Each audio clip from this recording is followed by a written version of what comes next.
வெகாமை chapter பார்க்க போறோம். வெகாமைனா என்னது? வெகாமைனா பிறர் பொருள் மேல ஆசைப்பட்டு அதை அடைய நினைக்கிறது, அது வெகுதல். அது இல்லாத தன்மை வெகாமை. ஓகேவா? இதுதான் பிறனில் விளையாமையிலையும் பார்த்தோம். பிறர் மனைவி மேல காமத்தினால, தீய காமத்தினால ஆசைப்பட்டு அவங்கள அடைய நினைக்கிறது, அது பேரு பிறனில் விளைதல். அது இல்லாத தன்மை பிறனில் விளையாமை. இதுதான் இந்த 2 சாப்டருக்கும். அங்க மனைவி மேல கவர்றது, இங்க பொருள் மேல கவர்றது. அது 2 இல்லாத தன்மை வெகாமை, பிறனில் விளையாமை. ஓகேவா? ஸோ இதுக்கு வெகாமைக்கு முதல் சாப்டர் என்னது? அழுக்காராமை. மன அழுக்கு இருக்குன்னு பார்த்தோம். மன அழுக்கு எப்ப வருது? 2 விஷயத்தினால வருது. ஒண்ணு கம்பேரிசன். ஸோ நம்ம மிச்சவங்களோட கம்பேர் பண்றப்போ அந்த மன அழுக்கு வந்துடும். ஸோ நம்மளை விட அவங்க உயர்வா இருக்காங்க, குடியில உயர்வா இருக்காங்க, பணத்துல உயர்வா இருக்காங்க, இல்ல ஹெல்த்ல உயர்வா இருக்காங்க, ஏதாவது ஒரு இதனால அந்த பொறாமை வருது இல்லையா? அந்த பொறாமை தன்மை தான் மன அழுக்கு. அந்த மன அழுக்கு இருந்தாலே அந்த செல்வம் அந்த லக்ஷ்மி வீட்டுல இருக்க மாட்டாங்கிறது வள்ளுவரோட வாக்கு. ஓகேவா? ஸோ அந்த மன அழுக்கு ஃபர்ஸ்ட் கம்பேரிசன்னால வருது. அடுத்தது மன அழுக்கு இருக்குன்னு எப்படி நம்ம உறுதிப்படுத்திக்கலாம்னா, நமக்கு தெரிஞ்சவங்க, இல்ல உறவினர், இல்ல நண்பர்கள், இவங்கள்ல யாராவது ஒருத்தங்க கஷ்டப்பட்டாங்கன்னா நம்ம மன மகிழ்ச்சி அடைஞ்சோம்னா நம்ம மனசுல அழுக்கு இருக்குன்னு அர்த்தம். அந்த அழுக்கு இருந்துச்சுன்னா செல்வம் குறையும் அப்படிங்கிறது வள்ளுவர் சொல்லியிருக்காரு. போன சாப்டர்ல பார்த்தோம். இந்த சாப்டர்ல வெகாமை, அந்த பொருள், அந்த மன அழுக்கு இருக்கு இல்லையா, அதனால அந்த அவங்க வச்சிருக்க பொருளை நம்ம எடுத்துக்க நினைக்கிற தன்மை வெகுதல். அது இல்லாத தன்மை வெகாமை. இந்த சாப்டரோட ஸ்ட்ரக்சர் பார்த்தீங்கன்னா, ஃபர்ஸ்ட் 7 குறள் த டிராபேக்ஸ் ஆஃப் வெகுதல். ஸோ அதை அடைய நினைக்கிறதோட டிராபேக்ஸ் என்னன்னு 7 குறள்ல சொல்றாரு. 2 குறள்ல பெனிஃபிட்ஸ் ஆஃப் வெகாமை சொல்றாரு. அப்புறம் கன்க்ளூஷன் சொல்றாரு. இதுதான் இந்த வெகாமை சாப்டரோட ஸ்ட்ரக்சர். ஸோ ஒவ்வொரு குறளா பார்க்கலாம். இப்போ நடுவின்றி நன்பொருள் வெக்கின் குடி பொன்றி குற்றமும் ஆகிய தரும். நடுவின்றி அப்படின்னா நடுநிலைமை இல்லாத தன்மை.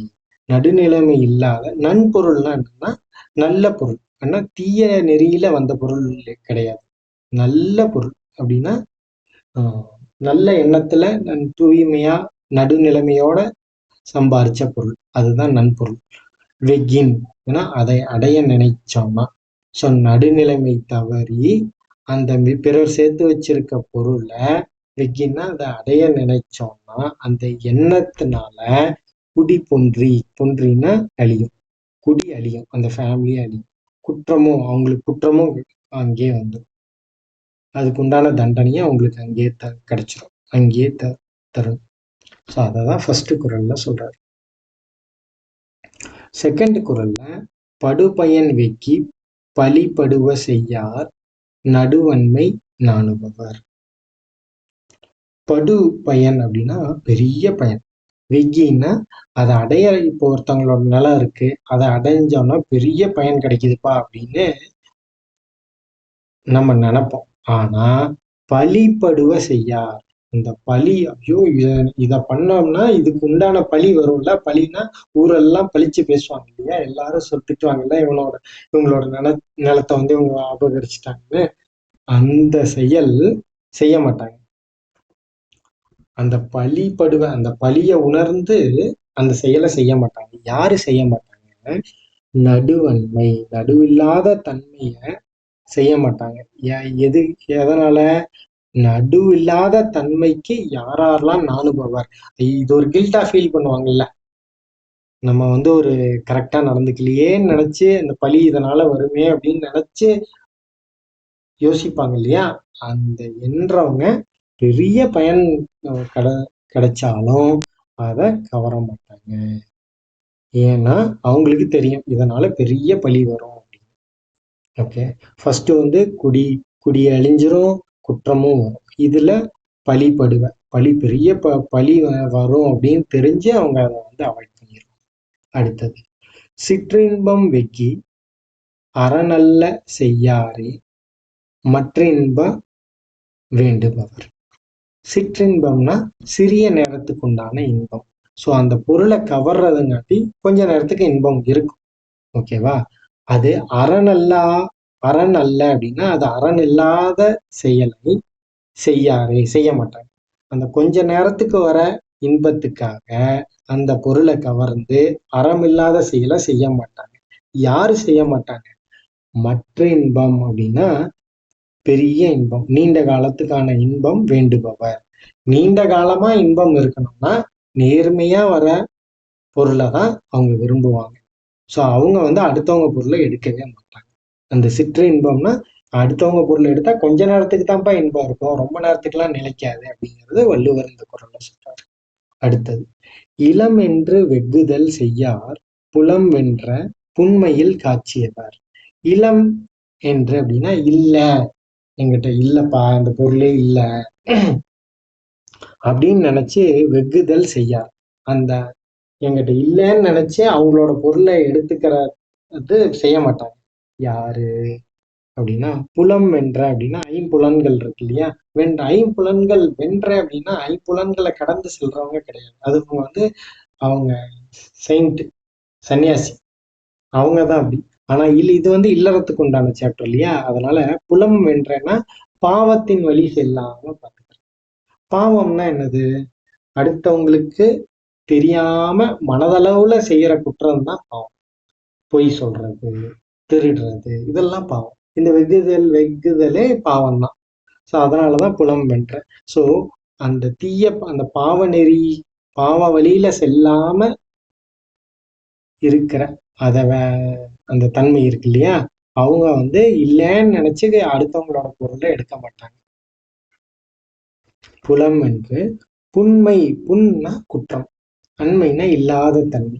ஸோ குற்றம் இல்லாத தன்மை, அந்த பாவ நெறிக்கண் சென்று குற்றமில்லாத தன்மை உடையவர், காட்சியவர்னா உடையவர்.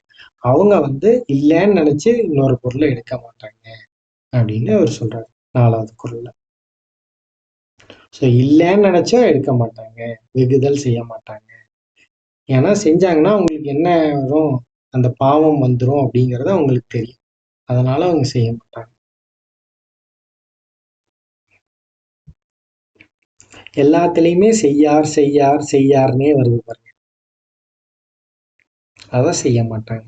ஏன்னா அவங்களுக்கு தெரியும் இதனால பாவம் வரும், இது அரண் இல்லாத செயல், இது பழி செயல் அப்படின்னு, இது குற்றம் வரும் அப்படிங்கிறது அவங்களுக்கு தெரியும்.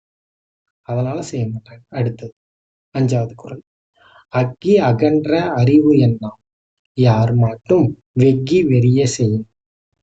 அக்கின்னா ரொம்ப டீப், நுண்ணிய, அப்படி டீப் நாலேஜ். அகன்றன்னா எல்லா வாஸ்ட்னா என்னது, எல்லா சப்ஜெக்ட்லயும் நாலேஜ் இருக்கு.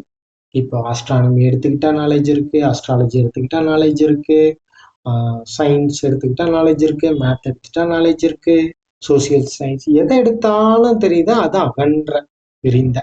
நுண்ணியன்னா எல்லாத்துலயும் டீப் நாலேஜ் இருக்கு. டீப் அண்ட் வாஸ்ட் நாலேஜ் இருக்கிற அறிவு இருந்தும் என்ன யூஸ் அண்ணாம், என்னப்பா யூஸ் அப்படின்னு வள்ளுவர் கேட்கிறார். யார் மட்டும் எல்லாரிடத்துலயும் வெக்கி வெறிய செய்யும். வெறியன்னா தீய செயல். அந்த வெக்கிறதுன்னா என்னது, அதான் சொன்னீங்க, அடுத்தவங்க பொருளை கவர நினைப்பது, அடைய நினைக்கிறது ஒரு தீய செயல். எல்லாத்துக்கிட்டையும் இருக்கிற எல்லா பொருளையும் எடுத்துக்கணும்னு நினைச்சு எடுத்துக்கிற தன்மை இருந்து யாருகிட்ட இருந்து, அந்த டீப்பா வாஸ்ட் இருக்கிற நாலேஜ் இருக்கிறவங்ககிட்ட, அந்த மாதிரி அறிவு இருக்கிறவங்க எல்லாத்துக்கிட்டையும் இருக்கிற பொருளை கவர நினைச்சாங்கன்னா அவ்வளவு அறிவு இருந்து என்னப்பா யூஸ்ன்னு கேட்கிறாரு வள்ளுவர் 5வது குறள். அதனால இந்த தீச்செயலை செய்யாதீங்க அப்படின்னு வள்ளுவர் சொல்றாரு.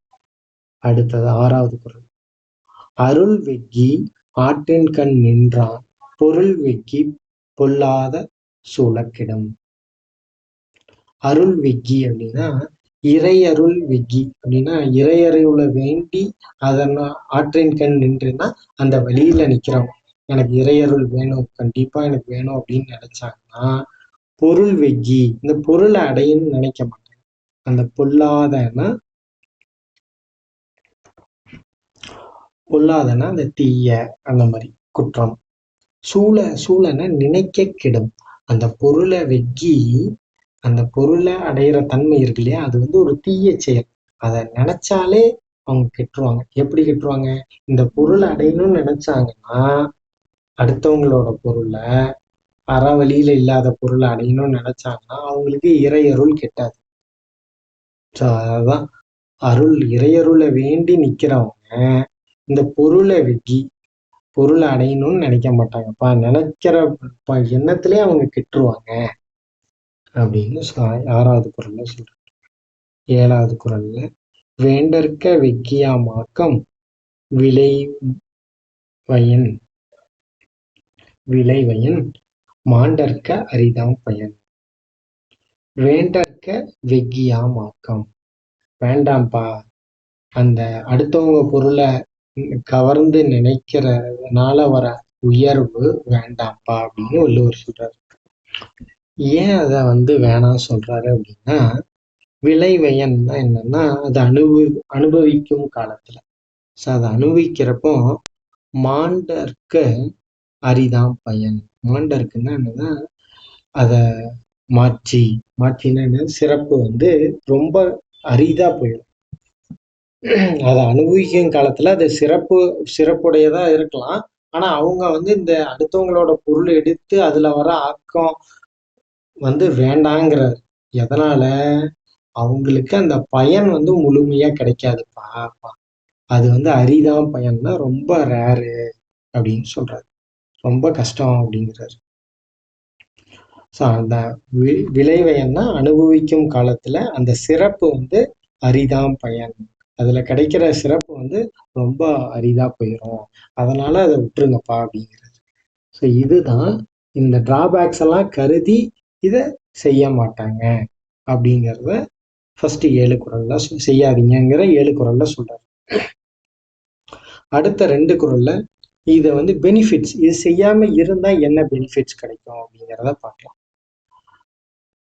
அஃகாமை செல்வத்திற்கு யாதெனின் வெஃகாமை வேண்டும் பிறன் கைப்பொருள். அஃகாமைன்னா என்னன்னா சுருங்காமை. செல்வத்திற்கு யாதெனின், செல்வம்னா எப்பவுமே செல்வோம் அப்படின்னா ஒரு தட்டு இருந்து இன்னொரு தட்டை போவோம், திரும்ப வரும். இதுதான் அது செல்வத்துக்கு. அதனாலதான் செல்வம்னு பேர் வந்ததுன்னு சொல்லுவாங்க. ஸோ அகாமை அது சுருங்காம இருக்கணும்னா என்ன பண்ணணும்னா, வெஃகாமை அடுத்தவங்களோட பொருளை வேண்டும் பிறர்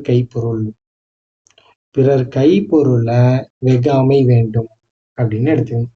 இப்படி பிறரோட பொருளை எடுக்காத தன்மை இருந்துச்சுன்னா செல்வம் எப்பவுமே குறையாது அப்படிங்கறத 8வது குறள்ல சொல்றாரு.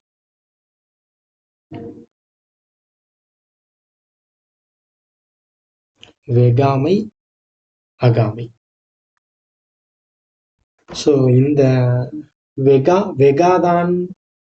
வெகாதான் செல்வம் அகாது அப்படின்னு ஒரு பழமொழி இருக்கு.